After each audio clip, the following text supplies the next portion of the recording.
श्री गणेशाय नमः। सियावर रामचंद्र भगवान की जय। अधिक मास पुरुषोत्तम महात्म्य की कथा। पहला अध्याय। वंदे बंदारू मंदारम वृंदावन विनोदितं वृंदावन कथानाथं पुरुषोत्तमं मदभुतम्।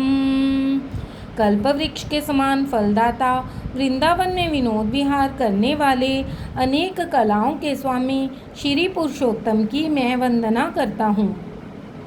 यज्ञ करने हेतु नैमिषारण्य में देवल, असित, पैल, सुमंत, पेपलायन, सुमति, काश्यप, जाबाली, भृगु, अंगिरा, वामदेव, सुतीक्ष्ण, शरभंग, पर्वत, आपस्तंभ, मांडव्य, अगस्त्य, कात्यायन, रथितर, श्रीभू, कपिल, रम्य, गौतम, मुद्गल, कौशिक, गालभ, ऋतु, अत्रि, भृभु, ऋत्रत, शत, बुध, बोधाय, वसुकौंडन्य, पृथु, हरित, धूम्र, शंकु, सकृंत, शनि, विंभाडक, पंक, गर्ग, कनाद, जमदग्नि, भरद्वाज, धूमप, मौन, भार्गव, कर्कश, शौनक, शतानंद,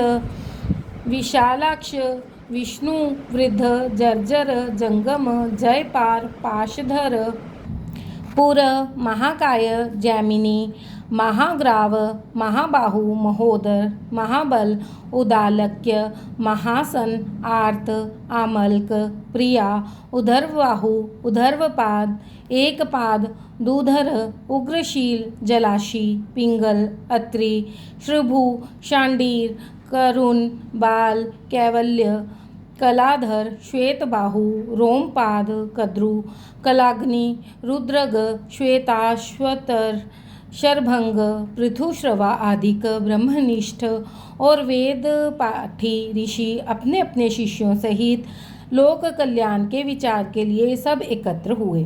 तीर्थाटन करते हुए उसी समय सूत जी महाराज भी उधर आ गए। उन ऋषि मुनियों ने श्री सूत जी को देखा तो सभी एक साथ आदर भाव से उठ खड़े हुए। मुनिगण हाथ जोड़कर बोले, हे सूत जी महाराज, आप चिरायु हो, आपके लिए यह मनोहर आसन है, इस पर आप विराजमान हो। और इतना कहकर वे ऋषि मुनि बैठ गए। सूत जी के सुख से विराजमान होने पर ऋषि मुनियों ने सूत जी से कहा, हे सूत जी महाराज, आपने जिस कथा को सर्वश्रेष्ठ सार रूप विचार कर रखा हो, जो भव सागर से पार लगाने वाली हो, ऐसी कथा हमें आप सुनाने की कृपा करें। ऋषि मुनियों के ऐसे विनीत भाव से कहे हुए वचनों को सुनकर सूत जी करबद्ध आदर भाव से कहने लगे, हे मुनिगण, मैं आपको ऐसी कथा अवश्य सुनाऊंगा। मैं सभी पुण्य तीर्थों का भ्रमण करता हुआ कुरु और जांगल देशों से होता हुआ हस्तिनापुर जा निकला। वहाँ सुना है कि महापुण्यात्मा राजा परीक्षित अनेक मुनियों सहित अपने राज्य को त्याग कर गंगा तट पर आए हैं। हे ऋषिजनों, मैं वहाँ अपने मन की शंकाओं के समाधान हेतु गया तो वहीं मैंने भगवान के महातेज से युक्त प्रतापी महामुनि श्री शुकदेव जी के दर्शन का लाभ पाया। महामुनि श्री शुकदेव जी को जब अन्य ऋषियों ने दूर से देखा तो सबके मन में एक साथ हाथों को बांधे खड़े रह गए। श्री शुकदेव जी को उन मुनियों ने अपने बनाए हुए कमल कर्णिका पत्र की भांति उच्च आसन पर विराजमान किया। श्री वृहद नारदीय पुरुषोत्तम मास महात्म पहला अध्याय समाप्त। बोलो सियावर रामचंद्र भगवान की जय। दूसरा अध्याय। सूत जी बोले, हे मुनिगण, राजा परीक्षित ने श्री शुकदेव जी से पवित्र श्रीमद् भागवत की मोक्ष दिन आने वाली परम सुंदर कथा को सुना और मुक्ति प्राप्त कर ली। उसी कथा का श्रवण कर मैं यहाँ आप लोगों के निकट आया हूँ। यह सुन ऋषि बोले, हे सूत जी, आप अन्य सभी कथाओं को छोड़कर हमें वेदव्यास जी के मुख से सुनी हुई पवित्र कथा को ही सुनाने की कृपा करें। सूत जी बोले, ऋषियों, मैं आपको श्री व्यास जी से सुनी हुई उस कथा को सुनाता हूँ। एक समय श्री नारद जी भगवान नारायण के निवास स्थल पर जा पहुँचे। नारद जी ने भगवान नारायण को साष्टांग दंडवत कर देवों के देव नारायण की हाथ जोड़कर स्तुति की और कहने लगे, हे देवादिदेव, जगत के स्वामी, कृपा सिंधु, सरित पते, आप सत्यव्रती हो। आप ही सत्य और सत्य का सार रूप सत्य से उत्पन्न हो। कुटुंब और मोह में फंसे रहने वालों के हित के लिए मुझको कोई ऐसा विचार बताइए जिससे मेरा और उन आसक्त प्राणियों का उपकार हो सके। मैं आपके श्रीमुख से श्रवण करने की इच्छा से ब्रह्मलोक से यहाँ पर आया हूँ। नारद जी के वचनों को सुनकर ऋषिपति भगवान ने हंसकर संसार को पावन करने वाली पुण्य कथा कहना आरंभ किया। नारायण बोले, हे नारद जी, अब वृंदावन बिहारी श्री कृष्ण की पुण्य कथा को सुने।